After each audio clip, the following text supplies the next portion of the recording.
essentiel dans l'histoire qu'on peut essayer de la construire et de ne pas imposer cette regard critique sur la Suisse, refaire l'expérience. Au nom du musée d'art et d'histoire, je suis très heureuse de vous souhaiter la bienvenue au vernissage de l'exposition Henri Brand, cinéaste et photographe.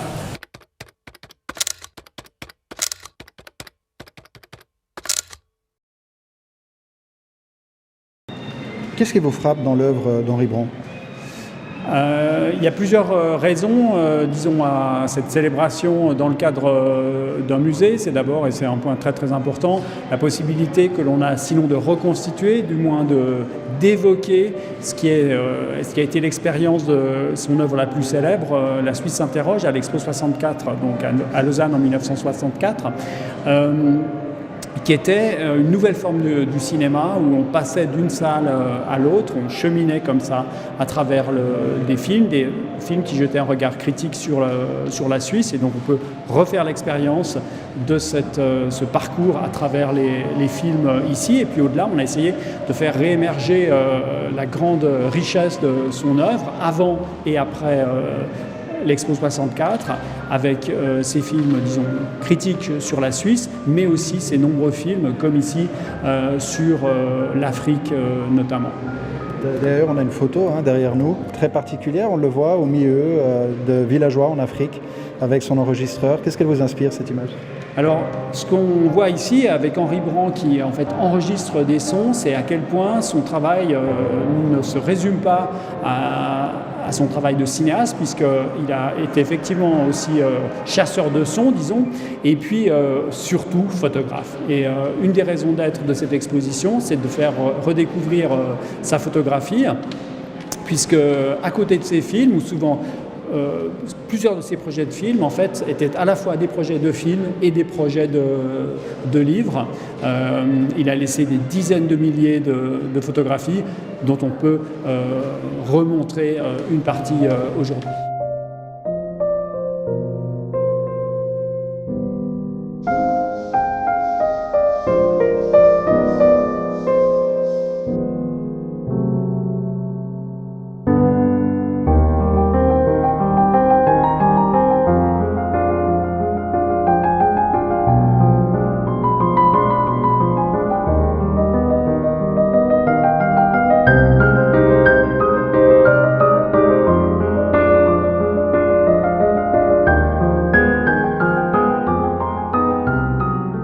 Son fils parle de lui comme un arpenteur terrestre. C'est une image qui lui colle bien d'après vous ?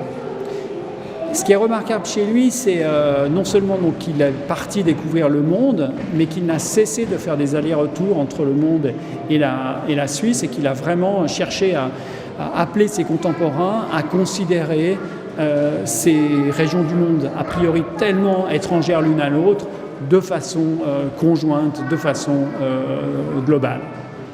C'est ça, donc pour lui, il y a le côté nomade en fait. Un nomade, on entend aussi ce terme, une personne qui n'a de cesse d'être sur les chemins. Il n'a eu de cesse d'être sur les chemins, mais précisément pour essayer de surmonter les fossés, c'est un mot qui revient très souvent chez lui, les fossés entre les régions du monde, entre la richesse, entre la pauvreté, aussi entre les générations. Le cinéaste et photographe que nous honorons aujourd'hui, c'est exactement cela. Un génie nomade. D'abord, Henri Brand, c'est un nomade de la nuit. Il y a bien entendu son film Les Nomades du Soleil, l'un de ses premiers films internationalement reconnus. Le titre est suffisamment explicite pour ne pas y revenir. Sinon peut-être pour parler de l'élégante ethnie Peul du Niger et de son étymologie légendaire qui parle de peuples dispersés au souffle du vent, des peuples nomades en somme. Qu'est-ce qui vous frappe dans l'œuvre d'Henri Brand ? Ce que je trouve essentiel dans son œuvre, c'est l'empathie qu'il pouvait avoir par rapport au sujet qu'il filmait. Et c'est aussi un peu la dimension prophétique de son travail, à savoir des œuvres qu'il a tournées dans les années 60 et 70 qui parlent finalement d'un monde contemporain, la problématique de la vieillesse, des personnes âgées, de l'éducation, de l'urbanisation à outrance, de l'écologie, qui sont toutes des thématiques essentielles d'aujourd'hui et qui pourtant étaient déjà évoquées par Brand dans les années 60. La Cinémathèque suisse qui évoque un réalisateur suisse, mais un réalisateur suisse qui aimait parcourir le monde. Oui, c'est un réalisateur voyageur, mais ça c'est assez classique dans le cinéma suisse. Les Suisses ont toujours été des grands voyageurs. Ce qui était important pour la Cinémathèque suisse, c'était de remettre en lumière un cinéaste qui restait méconnu, au fond qu'on a un peu oublié, même si c'est certainement l'un de ceux qui a connu le plus grand nombre de spectateurs grâce à son pavillon de l'Expo 64, où il y a plusieurs millions de personnes qui ont vu son travail. Mais finalement, aujourd'hui, on connaît plus tellement ce nom d'Henri Brand, alors qu'il a joué un rôle essentiel dans l'histoire du nouveau cinéma suisse. C'est ça, ce pavillon 64, ça revient souvent. Hein. C'est au fond une critique de la Suisse aussi de l'époque. C'est à la fois une critique et une réflexion sur quel sera notre avenir, et c'était le but aussi un peu de l'Expo 64, c'est de se poser des questions sur le futur de notre pays. Mais c'est vrai que de ce point de vue-là, c'était aussi une des premières fois qu'on exploitait le cinéma dans une installation et dans un contexte tout à fait différent qui est celui d'une exposition. Donc je pense qu'il a aussi donné ses lettres de noblesse au cinéma par rapport à un très grand public qui n'imaginait pas que le cinéma pouvait avoir un discours au fond presque politique et en effet critique sur la société. Bonsoir à tous. Je suis très heureux de vous parler ici parce que c'est vraiment, Christophe va peut-être le rappeler tout à l'heure, mais c'est la concrétisation d'une aventure commencée il y a bien longtemps par l'œuvre de Henri Brand, mais commencée en tout cas en ce qui nous concerne il y a une dizaine d'années déjà.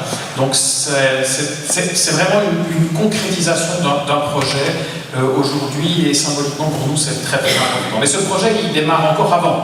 Puisqu'il faut bien le dire, quelqu'un l'a cité, je crois que c'est Pierre-Emmanuel Jacques tout à l'heure, que les Nomades du Soleil avaient déjà connu un certain nombre de restaurations du vivant d'Henri Brand en collaboration avec la Cinémathèque suisse dirigée à l'époque par Freddy Buach, qu'il y avait une grande amitié entre la Cinémathèque suisse de Freddy Buach et Henri Brand qui se sont suivis, ils ont beaucoup dialogué, et qu'en effet, l'ensemble des archives cinématographiques d'Henri Brand ont été peu à peu déposées dans notre institution.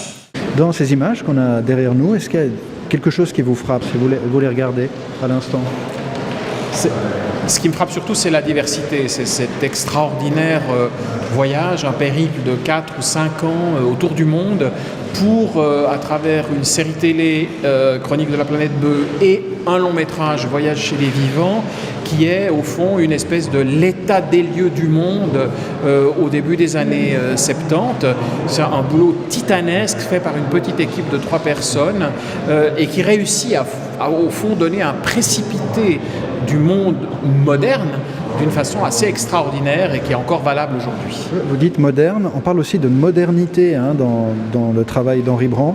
On peut le voir aussi, on imagine, ce sont les années 50, 60, un vrai travail presque d'ethnographe, d'ethnologue, quand on voit tous ces visages de gens des 4 coins du monde. Oui, c'est un ethnologue, mais c'est un ethnologue moderne, donc ça veut dire c'est dans ce sens-là qu'il est moderne, c'est-à-dire que sa vision ethnologique n'est pas une vision de colon, c'est quelqu'un d'ici qui regarde les gens d'ailleurs, avec le regard d'ici forcément, mais un regard plein d'empathie, mais aussi qui regarde les gens d'ici avec un regard d'ailleurs et la même empathie. Donc au fond, c'est le mélange des deux, cette espèce de question-réponse qu'il peut y avoir entre les deux mondes, ici et là-bas, que son œuvre est complètement moderne et justement déconnectée d'un regard, on va dire, entre guillemets, colonialiste.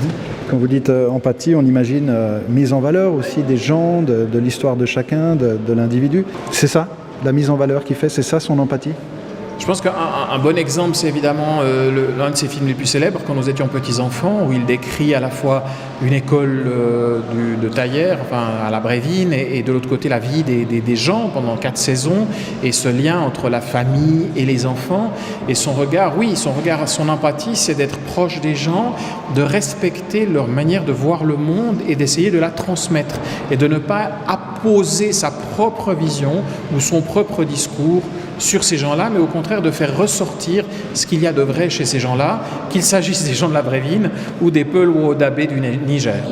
Question, la Cinémathèque suisse organise plusieurs événements autour d'Henri Brand tout au long pour ces prochains mois. Qu'est-ce que vous allez faire? Est-ce que vous pouvez nous résumer ce que va faire la Cinémathèque suisse en hommage à Henri Brand?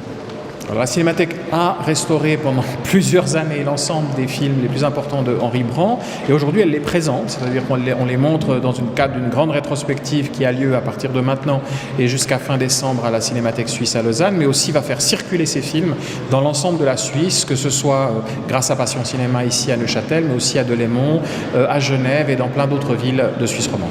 En 2 mots, pourquoi c'est un réalisateur important et un photographe important à découvrir? Je pense que ce qui est important dans le travail d'Henri Brand, c'est son regard sur le monde, ce regard sur les autres, qui est un regard à la fois plein d'amour pour les autres, mais en même temps avec cette petite distance qui lui permet de nous donner un reflet réaliste et véridique au fond de cette réalité.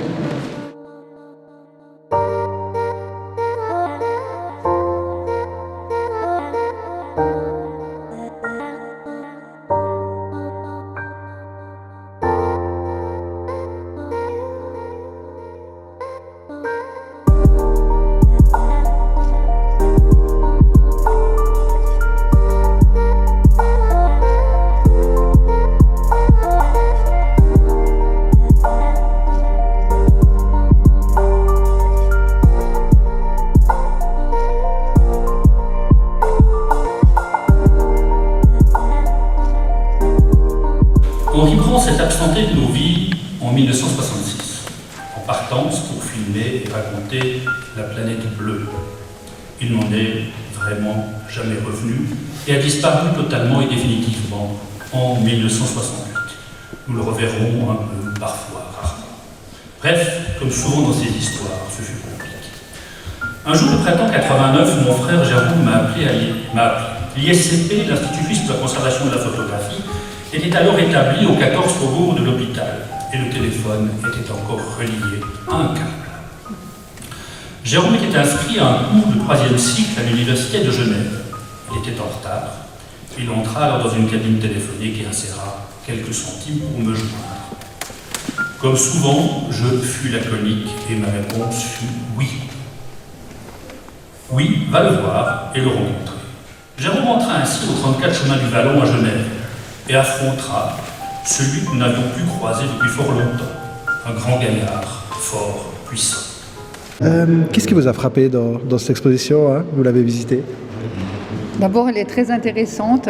Ce qui m'a frappé, ce qui nous a frappé, c'est les thèmes qui sont abordés dans certains films d'Henri Brand, des thèmes qui sont encore aujourd'hui d'actualité, comme l'intégration, comme le vieillissement de la population. Il a vraiment un regard avant-gardiste, c'est sûr. Il y a aussi beaucoup de choses intéressantes, c'est sa vision sur le monde. L'Afrique, Madagascar, il va ramener des images magnifiques sur le mode de vie des personnes et après il revient et il se pose les mêmes questions sur la vie en Suisse et c'est vraiment très intéressant ce parallèle et ce questionnement.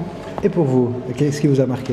Moi, ce qui m'a frappé, en plus de ce que Brigitte a dit, c'est la visite, ce qui avait été exposé à Expo 64 où je n'avais pas réalisé qu'on pouvait être déjà à cette époque-là autant critique de la Suisse, autant critique de la société. Parce que tous les films qu'on voit, c'est des critiques de l'intégration de l'étranger, de la relation avec les plus âgés, entre les différentes générations.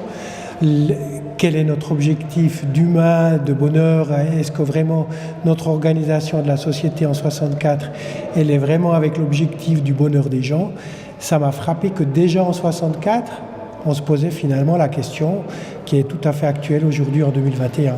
Et avec ce regard du cinéaste, on imagine, du réalisateur, pionnier quelque part de son temps, ce réalisateur qui utilise l'image à l'époque pour parler de la société suisse.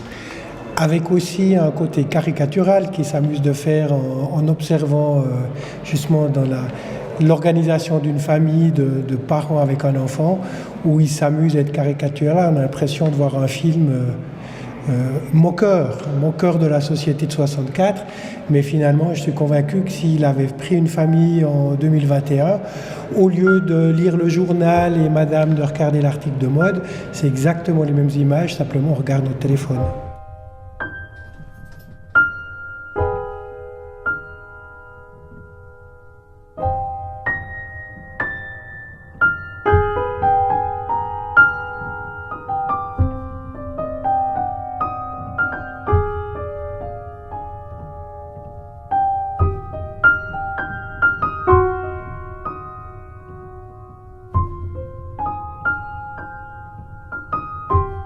Vous-même, vous venez de la Chaux-de-Fonds, mais en discutant avec vous, j'ai appris que vous veniez de Tunisie, enfin, vous avez tout un parcours. Et là, on entend que Henri Brand, c'est un arpenteur terrestre, un nomade, caméra au point, on imagine. Qu'est-ce que ça vous inspire, ça? Ça m'inspire qu'on a beaucoup à apprendre du monde. On a beaucoup à apprendre des expériences, on ne peut que s'enrichir. Et avec du respect des traditions des autres et puis de la société en général. On voit aussi, ce qui m'a frappé, c'est qu'à travers tous ces films, il a toujours travaillé avec des commandes qui lui ont été passées, mais à travers ces commandes qui lui ont été passées, il a pu faire ressortir la difficulté des ouvrières dans des entreprises horlogères. Il a su à chaque fois faire passer des messages qui visaient quand même au respect de l'être humain, à l'acceptation de l'autre. Et puis moi, je trouve que c'est vraiment assez fort pour cette époque-là.